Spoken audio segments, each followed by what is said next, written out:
right, y'all, welcome to the Scott Horton Show. I am the director of the Libertarian Institute, editorial director of antiwar.com, author of the book Fool's Errand, Time to End the War in Afghanistan, and I've recorded more than 5,000 interviews going back to 2003, all of which are available at scotthorton.org. You can also sign up for the podcast feed. The full archive is also available at youtube.com/Scott Horton Show.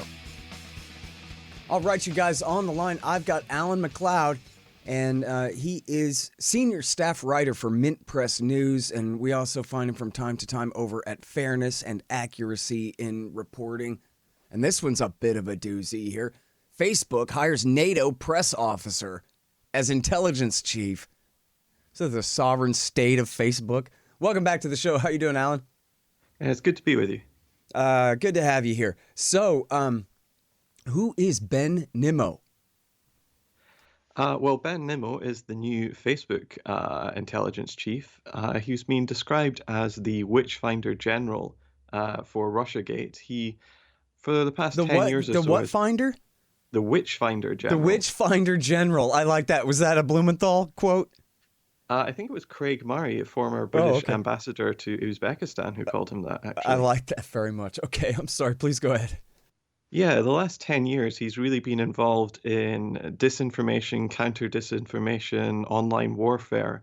And one of his roles, I mean, he's been in a lot of think tanks, he's worked for the Atlantic Council, but perhaps the most notable of his roles has been as NATO press officer, which is basically the public relations side of the North Atlantic Treaty Organization, the organization which is bombing or occupying a number of Middle Eastern countries as we speak.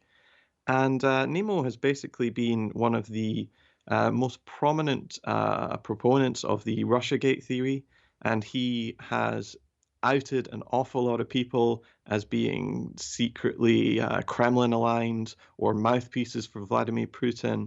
And he does it using all sorts of complex technical big data formulas, which seem to prove that Russia is behind everything from, the January 6th uprising to the election of Donald Trump in 2016.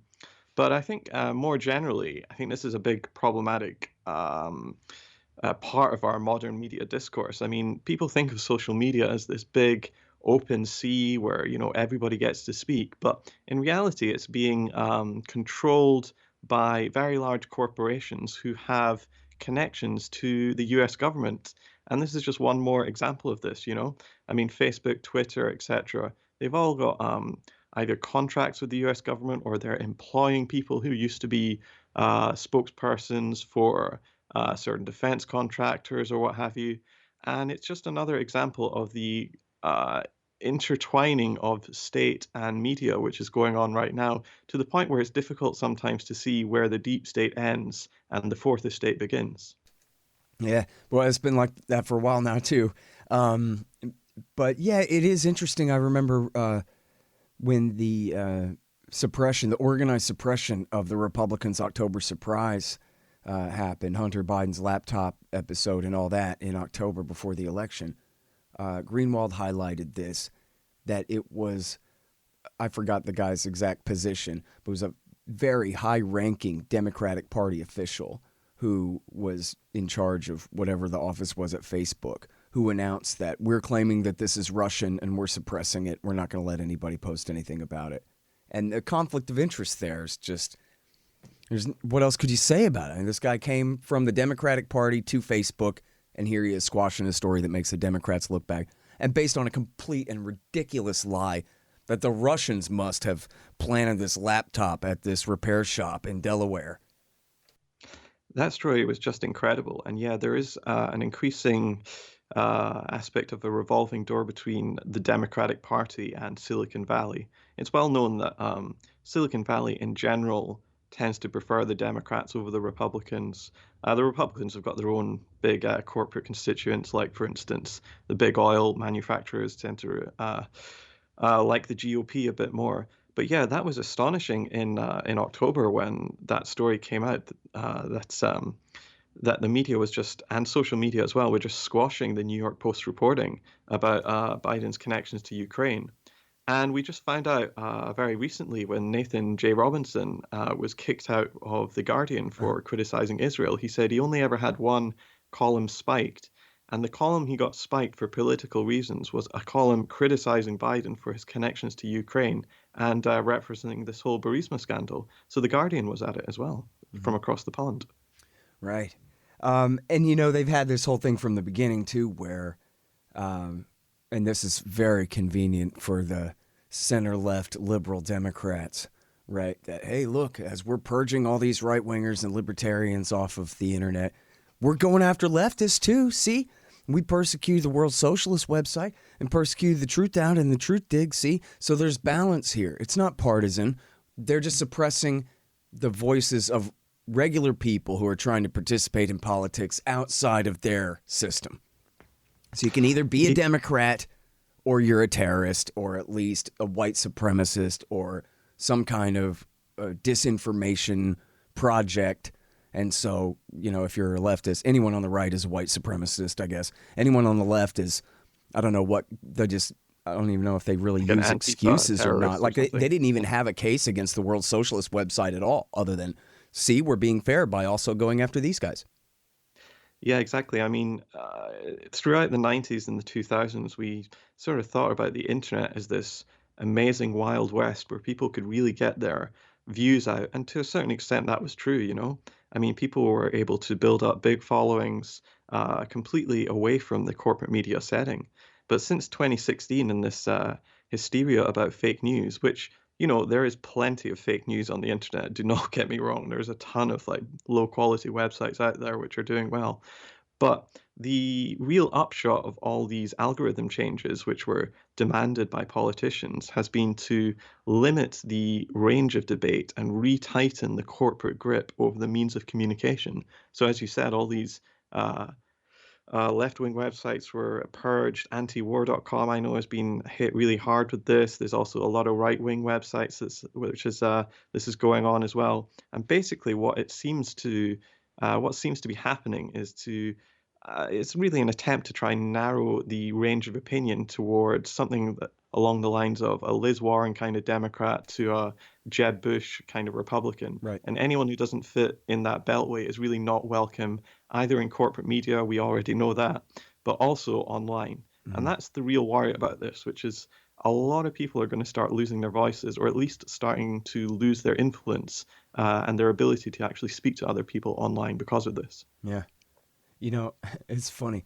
Uh, when they first changed the Facebook algorithm from you get to see whatever you wanted to see to you get to see whatever we are going to show you, back years ago, I remember my first instinct was, well, this isn't going to fly. This algorithm sucks now. And so there's going to be an outcry and they're going to have to turn it back. And then, of course, that was stupid. And then I quit just a few weeks later because I realized it. Now, I had this giant community that Facebook essentially had taken from my blog, where everyone had just moved all of their interneting to Facebook from wherever comment sections we had communities. And then, but I had a constant community of people who lived on my wall, because my posts were on their feed, but they were, it was the same, I don't know, 50 or 100 people or something, and, with others coming in and out. But there was a community of people on my Facebook page every day, and then they were gone. And because they weren't going to just type in /Scott Horton show every time, right? If they're not seeing it, they're just not seeing it, and they were just gone.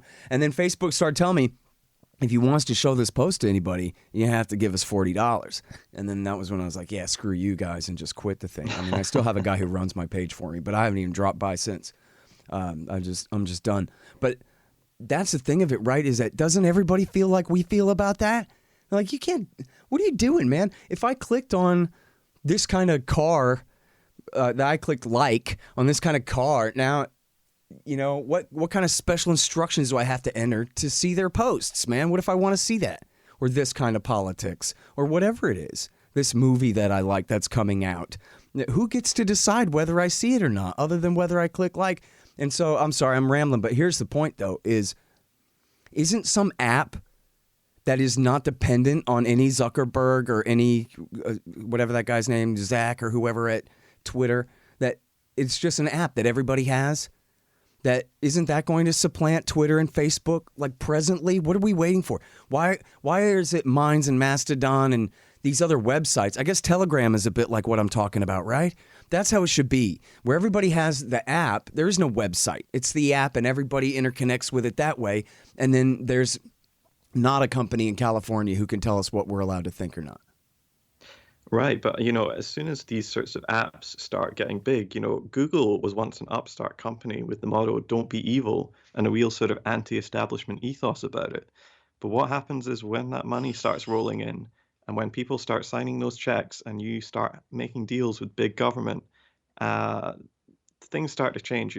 We saw all sorts of companies change from being sort of plucky forums to becoming enormous corporate, behemoths. Reddit is a great example. Just a few years ago, it was this really anarchistic kind of, a disconnected peer-to-peer network. But now, when you look at, who controls it, the director of policy at Reddit is a former Atlantic Council employee and a former, that's basically the front for NATO. So we really have to start looking about these connections and what's going on and who actually controls and owns the means of communication, because the rules can change whenever they want. They can just send you a thing which says these are the terms of service, and everyone clicks I agree, and they don't know what's going on. They don't know what data they're giving up. They don't know what changes to the algorithm is going on. I think most people, when you explain it to them, they are very concerned about it, but most people just don't hear about it because, where are they going to hear about it from? These big companies have no interest in showing you how the sausage is made, and so the process just continues. Yeah. And as you said too, and this is really worth highlighting, all this started just because the Democrats lost in 2016 and they made up all these lies that the Russians stole it from them.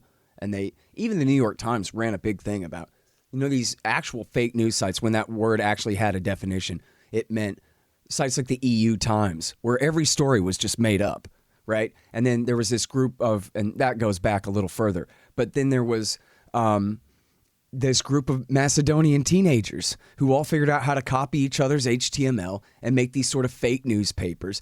The Denver Post-Intelligencer or whatever, they just make up a new one, Yeah. and then say the Pope endorsed Donald Trump, and then post that on Facebook where they knew that right-wing idiots would click on it, and then they're just making money. And so the New York Times ran this whole thing about, it was a bunch of Macedonian teenagers were the ones doing that. But then, no, it doesn't matter. We're just going to pretend that it was all cooked up in Vladimir Putin's office. And then based on that lie, they have begun this entire new era of censorship. It's had a massive utility, that story, and that's why it keeps going on, even after years and years of it getting punctured constantly. I'm thinking the Mueller report and all of that. There's a huge utility for corporate media, for one, because it allows them to retake control over the internet. There's a huge utility for people like Hillary Clinton and the establishment Democrats, because it gives them a convenient excuse as to why they lost against the least popular presidential candidate in American history. And it means that they certainly don't have to look at themselves or even cede any ground to the Bernie or AOC wing of the party. No, no, no, let's just keep things as they're going.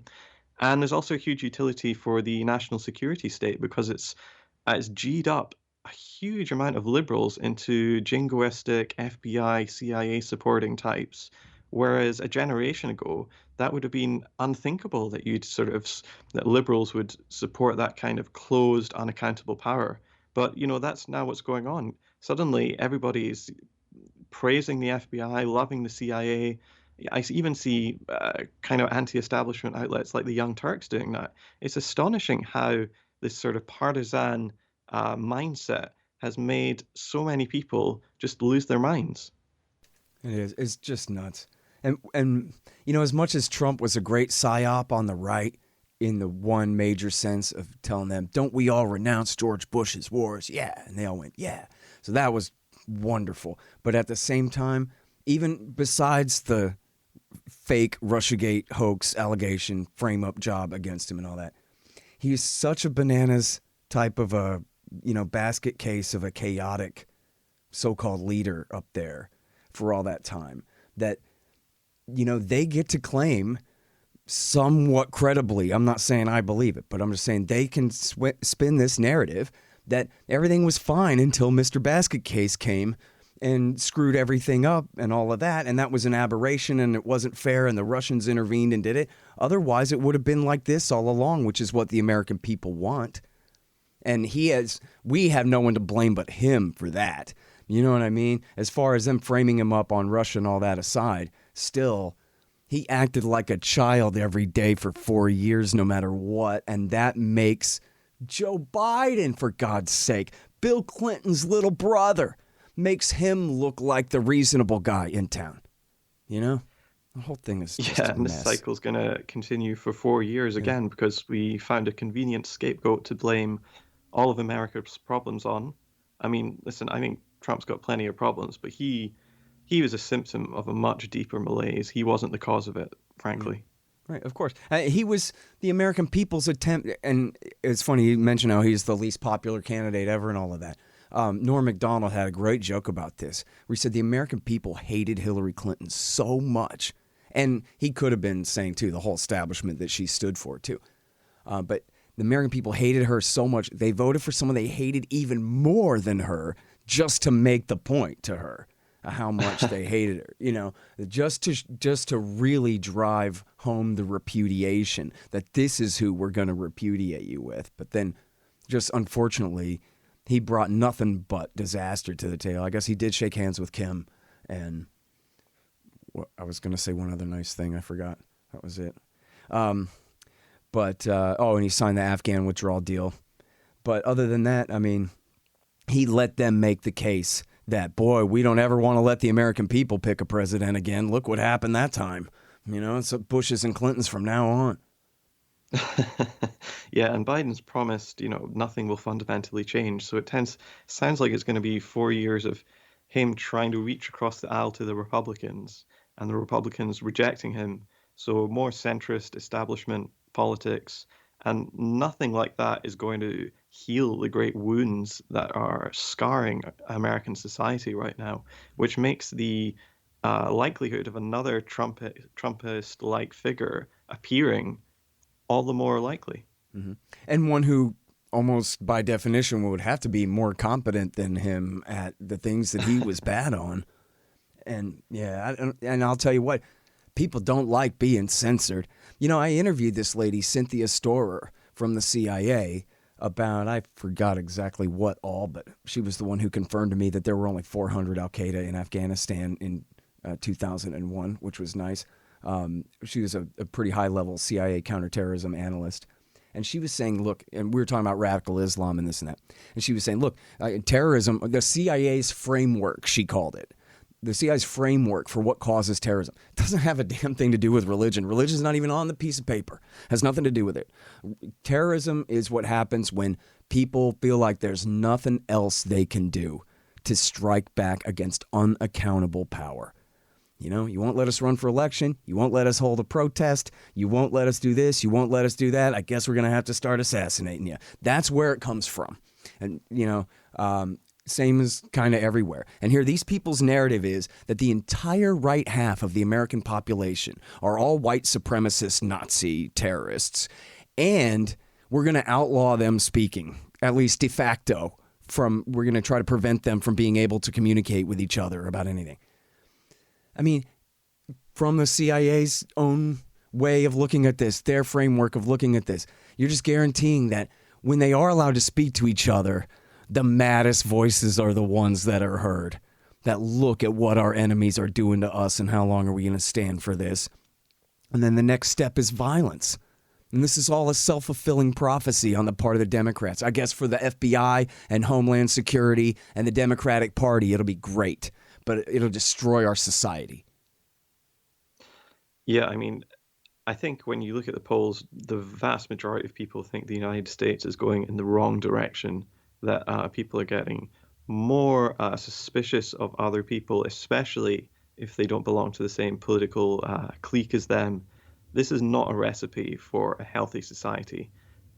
Even though Biden talks about bringing everybody together, his policies around, not giving people a $2,000 check, not doing any kind of medical relief, not doing any kind of huge infrastructural bill or a jobs guarantee. This is going to make sure that the rich keep getting richer over the next 4 years and the poor keep getting more desperate. And that is a recipe for a disaster. I don't know what's going to happen, but it's certainly, we're not on the train to the right sort of destination right now. Hey, y'all, let me tell you about the Libertarian Institute's latest book, What Social Animals Owe to Each Other, by our executive editor, the great Sheldon Richman. For decades, Richman has been explaining libertarianism to the left from the left. He makes a strong case that any honest liberal, progressive, or leftist actually should be libertarians, since in fact it is freedom itself that provides what y'all want. Richman argues the case for liberty and peace, the human spirit and social cooperation, for true liberalism, libertarianism, against the corrupt forces of statism, corporatism, and violence. What Social Animals Owe to Each Other by Sheldon Richman. Now available at libertarianinstitute.org/books. Hey guys, Scott Horton here for Mike Swanson's great book, The War State. It's about the rise of the military-industrial complex and the power elite after World War II, during the administrations of Harry Truman, Dwight Eisenhower, and Jack Kennedy. It's a very enlightening take on this definitive era on America's road to world empire. The War State by Mike Swanson. Find it in the right-hand margin at scotthorton.org. Well, and the fact that they're keeping these lockdowns, too, and just bankrupting, the bottom half of all businesses in America, so that we're all, like, living in some dystopia, like an idiocracy, where Costco is the whole economy. It's completely crazy. And then, as you say, they force everybody out of work, turn business owners into homeless people, and then they give them $1,200 a year. What's that going to do? That won't pay your rent for a month. In Austin, Texas, you can't get an efficiency for that. You kidding me? You can go buy a tent from Academy Surplus and live in the woods. Yeah, man. Evictions are going crazy as well. I mean, Texas is the worst. We've seen over 11,000 people, by one estimate, have died as a result of being evicted during the COVID pandemic, which is just crazy. And at the same time, you have every Californian fleeing the totalitarian police state out there coming to Texas, and they're just gentrifying the entire city of Austin of Austinites. You can't find an Austinite anywhere because it's all Californians came in. And, and the price of housing is going up like 10% every couple of months right now. It's completely insane. Wow. The inventory of houses on the market is 2 days. And so that means that all those people who were forced out of a job and can't pay their, because they couldn't pay their rent, they're not ever going to be able to pay rent again either, because it just went up $500. Yeah, they're never going to be able to buy a house either, because they just went up from $300,000 to $375,000 to get into a house in the last few months, because of the distortions of this economy like you're talking about. So it's going to be bananas. You think last year was bad. It's only just getting started. Oh, and by the way, it's going to be illegal for us to complain about this. Right now we're getting away with this, Alan, because of the podcast loophole, which is soon to be closed. And this will be posted at the top of antiwar.com, which, as you already said, has been deranked by Google so that nobody can see it. Which is not true, not nobody, but you have to be looking for it pretty much. And these will be the good old days, back when this was all just beginning here in a little while, I think. Yeah, I mean, this is one of the major things that people don't think about when they think about censorship or propaganda or fake news, is how much power these massive corporations have over what we see and what we don't see, crucially. Right. If you get demoted to the second page of a Google search result, that is catastrophic for your business. And what's been happening is a ton of alternative media have been going out of business because suddenly they get 30, 40, 50% less traffic than they did last month. And they have to downsize, they have to fire people, or sometimes they just have to pack it up and say, let's go. That's it. And so Google and Facebook are having a highly deleterious effect on both alternative media, but also legacy media, because especially local outlets used to really just rely on small listings, little advertisings to really keep going. But now Facebook Marketplace has just taken that away, and Google AdSense is just a much better way of tracking customers and getting to the people you want. And so the entire business model for media has been just ripped under, taken away from under their feet. And these big legacy media outlets are scrambling to try and find some way to keep going. And it's the same for alternative media, but they have far fewer resources, so they're hitting the wall faster. Yep. Yeah, I saw a thing. There's this famous independent reporter, Ford Fisher, who's done such great work, who's not a partisan at all. He's not a participant. He's simply a reporter, a documentarian, filming these different protest movements and stuff, Black Lives Matter and Three Percenters and these kinds of things. And I guess he had some footage from the Capitol riot, and he had a tweet yesterday showing how on YouTube, the Democrats had used one of his clips in the presentation, and NBC played that clip, and YouTube let that go out, no problem. But the exact same clip, his clip that they used, when he posts it, they de-rank it and put big warnings over it and say that this is not suitable. And in fact, I think they even pulled it. I forgot exactly, but they were certain they even kicked him off of YouTube entirely a few days ago, and then I guess had to concede and let him back on again. I saw a great tweet about this too that I had not thought of this, but they said pretty soon and this is the only reason it worked on me was I saw this tweet. It said pretty soon it's going to dawn on the American people that the same people who are choosing what they're allowed to see on Facebook and Google are the same Indians in the call centers that they get when they try to call customer service.